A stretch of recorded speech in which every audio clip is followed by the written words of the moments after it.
led to this tank becoming a bit of a meme. Regardless of its appearance, the Sentinel was a really impressive tank from a design point of view of the version of the tank today.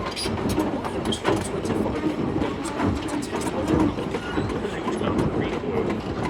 positive, and this led to the creation of the XC version of the Bovington at the same time.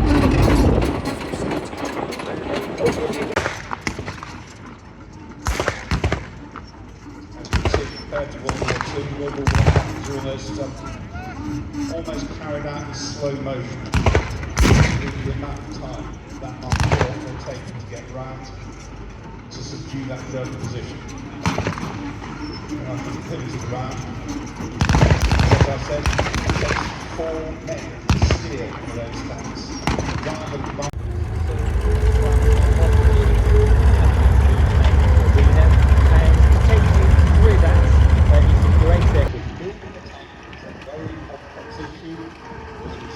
Rather than one of the problems about building tanks was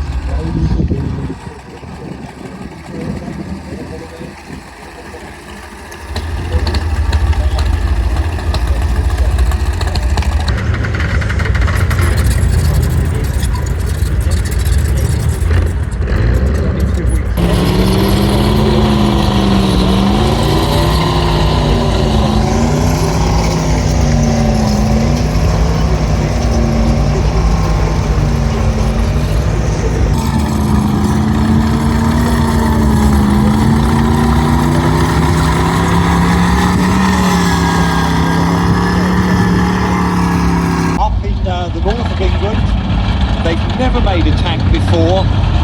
They have help from the drawing office at Woolwich Arsenal, but bunkered within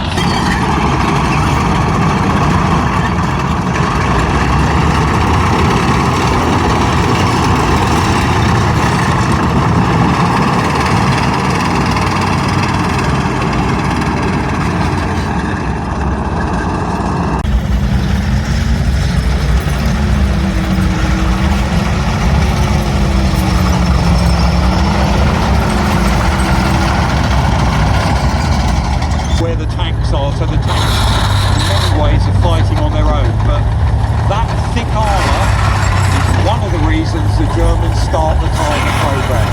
They've seen how those 37mm rounds are bouncing off the armour on that Matilda 2 and the Matilda 1 and the French Char-B tank. Hitler reads those reports and says you're going to need a bigger tank to the German military, and he starts the Tiger programme because of vehicles like this.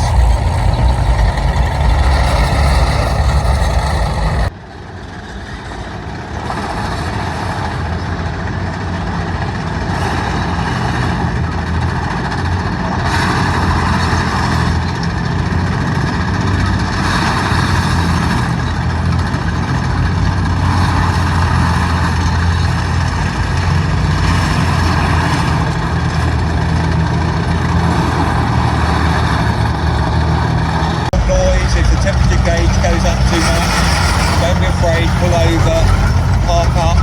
We're looking at vehicles here 80 years plus old. Now they changed the specifications for the Churchill after the fighting in France and early lessons.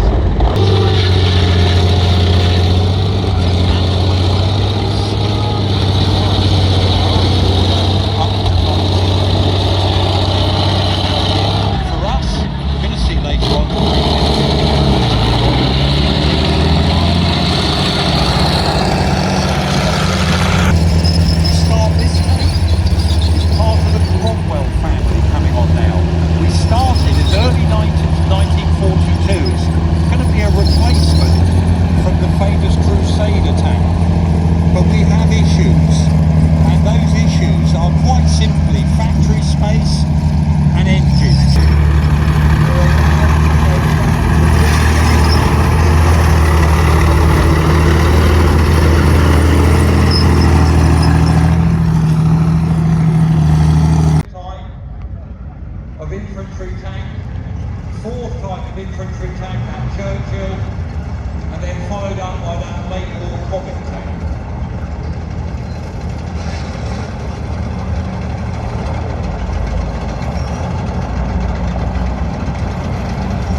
to build tanks at a rapid rate of knots. Just about every factory was capable of building heavy vehicles, swapped from cars or lorries to building tanks. And this is the first. And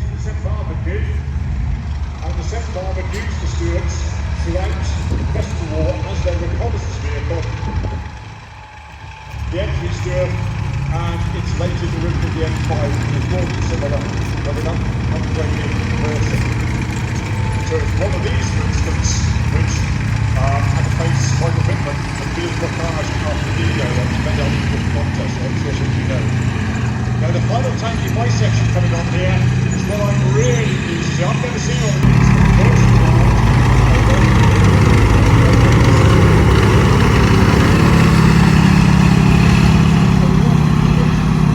War suspension, HVSS.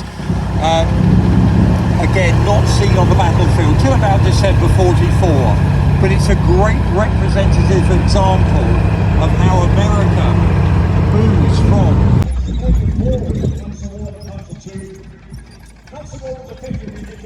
propaganda vehicle, usual broadcast, as a fighting vehicle, it has a great deal to go against it. It has a two very effective reconnaissance vehicle. The Panzer III here is the first medium tank, the first young tank, if you will. It's big brother went on to become the Sherman, this kind of thing. Now the Sherman was the medium tank that America wanted to build. When America entered World War II, its armour capability was tiny, literally limited to a handful of vertical combat cars, popular armoured cars, and some very light tanks on the M2. The M3 is mechanically very reliable, it's quick, about 36 miles an hour.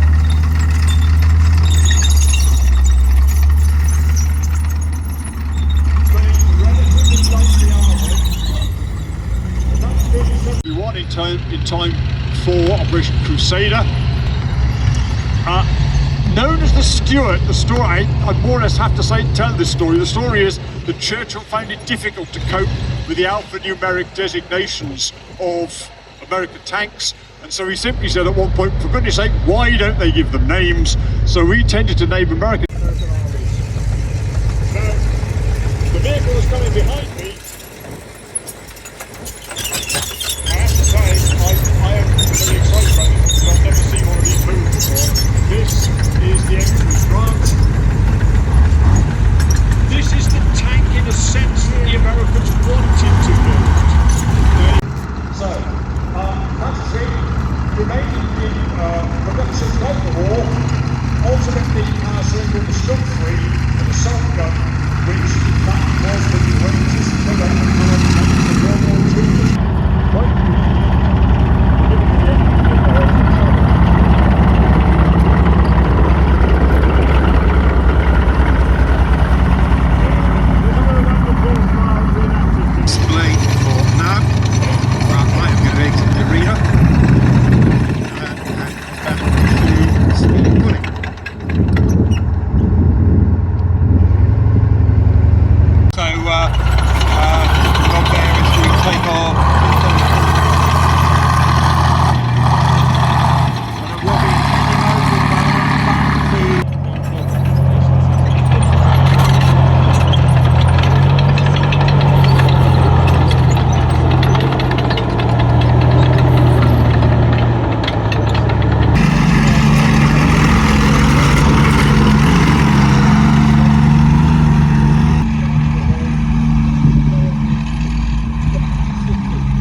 weapons. They didn't even actually put the arrows because of the manpower. But they weren't giving up without a fight. They were going to contest every metre, as I said earlier on. So then, thank you ladies and gentlemen for your attention.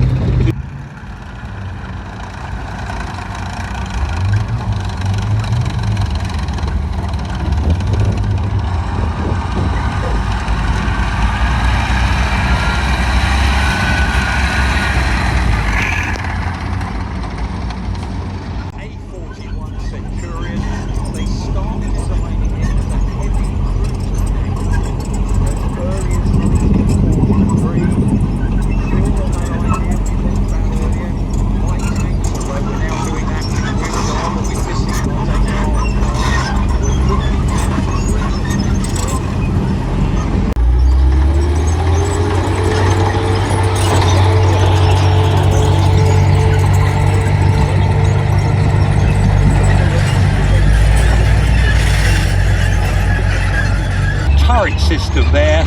They've got it to the point they can angle that down about 45 degrees either side of the centre line so that it won't go that far sideways, because even with, you can see on the back there, they've got a ground anchor to anchor it into the ground.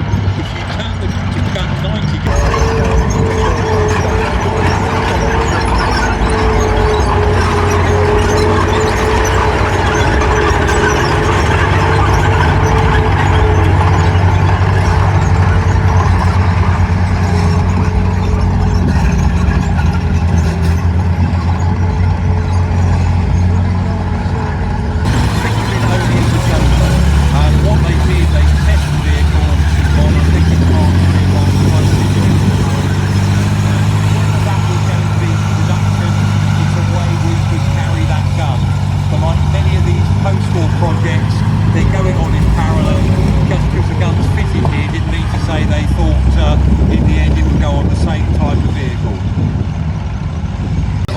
years, and if you look at the back, there's that ground anchor. If it was going to fire, you drop the anchor behind you, that gave you a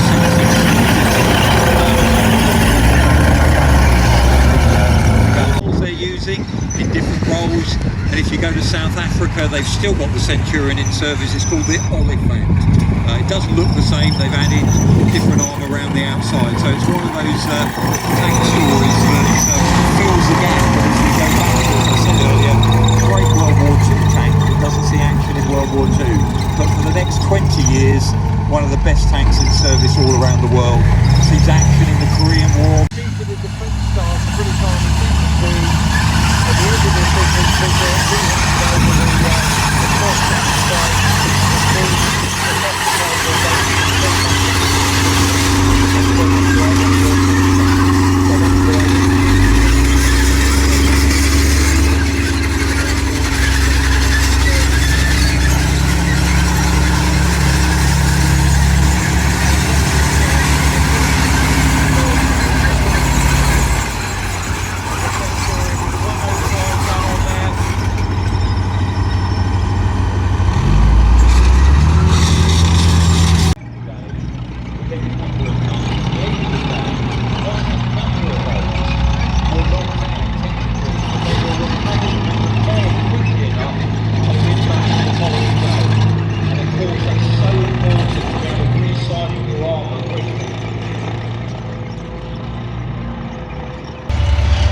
The Leopard has been around for quite a long time. Leopard 1, we've got on Leopard 2, obviously quite a lot of those are still in service.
battle tank. With all the additional armour, weighs in at about 70 tonnes. And if you look at it, the shape has changed. Tanks are no longer round, they are square, they are boxy. The reason being the armour itself has changed, and we are now using composite armour, complex sandwiches.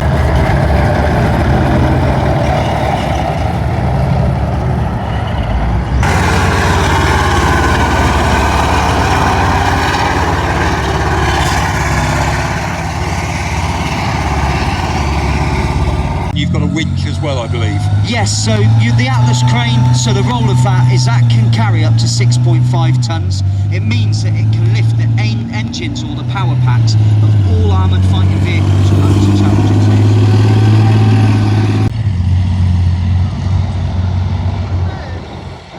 2. So on there, if you look, first tanks going into action at the Battle of Cambrai, they took a fascine of wood to drop into German trenches.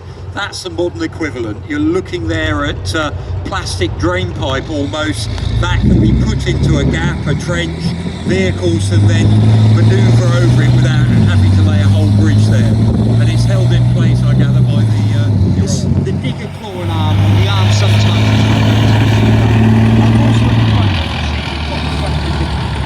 We've fitted with a mine plough track, and with that we've got the track width and the full width mine plough, depending on how big an obstacle it needs to be cleared. And then we can also fit that with the blade earth moving attachment, or the beamer, the dozer blade.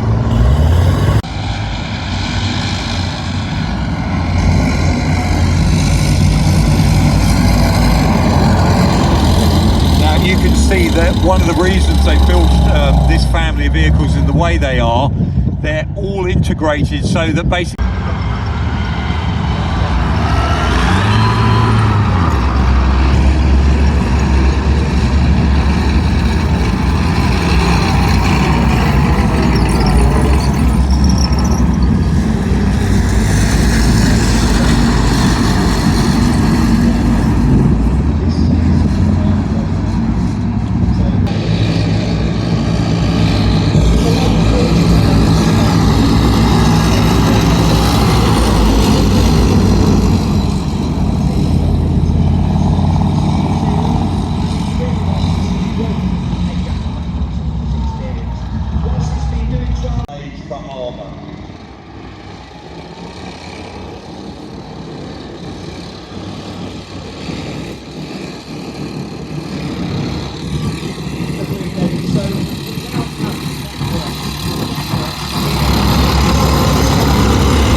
capabilities that we can see on it, and it really is second to none. Later on today, when we're doing some serious, we'll be able to discuss it. Okay, because obviously here, what are these things? What's going on here? You've got cameras, you've got sensors, you've got acoustic sensors, so you're listening with other pieces of equipment. So we've got a laser warning system, and that can work in conjunction with the multi-barreled smoke grenade discharger. So should that be raised, it can fire banks of smoke and then move into a more effective position. So that idea, you'll have heard the phrases, soft kill, hard kill. It's this idea of detecting. There's systems on that vehicle to detect if someone's about to fire at you or is lasing you with their sights. It's also got detectors, sound detectors, that can pick up things at a distance. Now I know we're not allowed to talk about this too much, but what can those detectors detect? What are you able to say about this at the moment? So the acoustic surveillance measures, what that will be able to detect is different noises from different distances.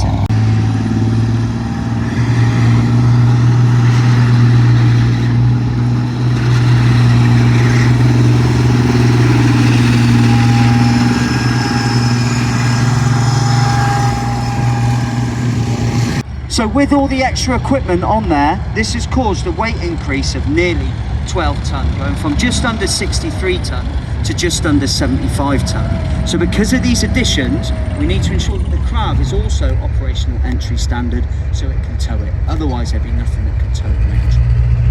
Now Megatron, it was named that because it keeps changing its form, etc. This variant, it looks different to when it was here last year. It's got a new thermal blanket on it called Barracuda. So what looks like those blankets all over the top, not only does that suppress certain other signatures, as they call it, coming from the vehicle. So this Challenger 2 is at the Army Trials Unit, and there's a number of experimentation and trials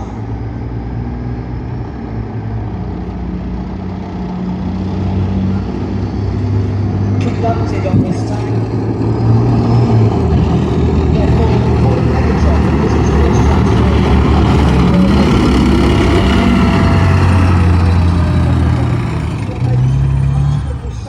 from carriage and Landscrupel Coxswain from QLM. So chapter 2, again, if you're following in the news at the moment, we're just going through that process. Gallery trial will go into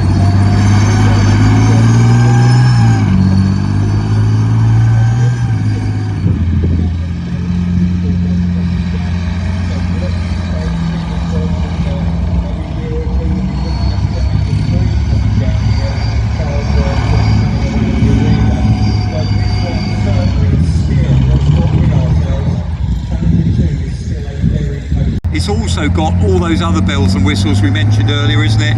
There's that bird table on the back. I know you can't tell us everything that's on there, but that's electronic countermeasures. Yes, it is indeed. And if you also look there, we've changed. So normally on the Challenger 2, you would see a loader's general purpose machine gun mounted there, but this has got a remote weapon station, the protector, which is there, which means that the loader can fit weapon systems there, but be able to use them under the protection of armour.